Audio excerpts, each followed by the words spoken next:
Being a primary caregiver often means suspending your life or a portion of your life to tend to someone else and putting their needs before your own. The degree that this is required really depends on the severity and the condition of the loved one that you're caring for, which can ebb and flow depending on what type of treatments that they're going through. However, even during times when things are more stable or when there's breaks in between treatments or when the loved one is going through a recovery period, the feelings of caregiver guilt can be really hard to escape. In the moment in the book that I included for July 12th, my dad expresses to Judy, my mom's childhood best friend, that he wishes that my mom would have released him from the caregiver guilt that he was feeling about taking a golf trip, which had been planned far before even my mom's initial diagnosis. For someone who truly cares about a loved one, because let's be honest, people's capacity for empathy and their ability to be selfless really varies, that guilt can be all-consuming. Even in those early days of caregiving, prior to the events of this book, anytime I did something for myself, like going to get a haircut or being a little slower to start in the morning just so I could have some more time to myself,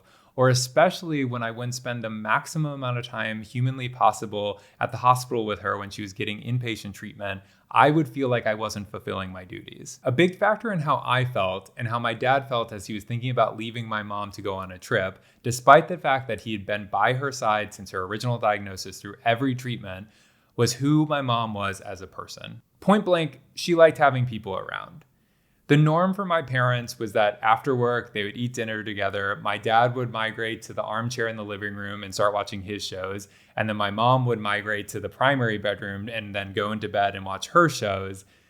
And so they weren't doing anything together. They were physically in separate rooms, but I think they both found comfort just knowing that they were in the house together. This was the main contributor to our caregiver guilt, and the reason why we made sure to line up a family member or a friend for each week that was expected for her stem cell transplant hospitalization, so she never had to be alone during those days of the week when my dad and I were working. Every person going through cancer treatment needs a different level of attention to feel supported. For example, I like my alone time.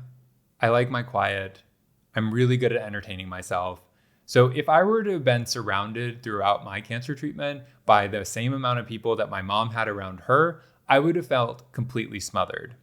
But I never had an opportunity to feel that way because I went through cancer treatment during the COVID-19 pandemic. I wasn't allowed to have any guests with me throughout the entirety of my outpatient infusions for ABVD, which began the week of Christmas 2020 and finished in late May of 2021. But I wouldn't have taken the risk anyway because I was so immunocompromised that I was more worried about dying from COVID than I was about dying from the cancer itself, just because of how immunocompromised I was. And I wasn't able to get the vaccine at that time because my immune system was just so depleted that I wouldn't have built up any defenses anyway. So I was just completely vulnerable. And even though I was living with a boyfriend at that time, so I technically wasn't alone, he contributed to my stress because he was still working in his office and he was also seeing his family regularly. So let's just say that period of time was not great for my mental or physical health. The relationship ended and I decided to move to Los Angeles shortly before I would find out in October of 2021 that I had already relapsed. By the time that I resumed treatment, the hospitals had started allowing visitors back in. But with the exception of my friend Rach, who came and stayed with me for about a week after my initial infusion of IGEV, and my sister, who came and stayed with me for a few weeks after my stem cell transplant, along with some pop-ins through the various hospitalizations, I did the most intense period of my cancer treatment alone. Of course, there were some challenging moments throughout, and I did hit some mental lows, but for the most part, I had accepted my circumstances.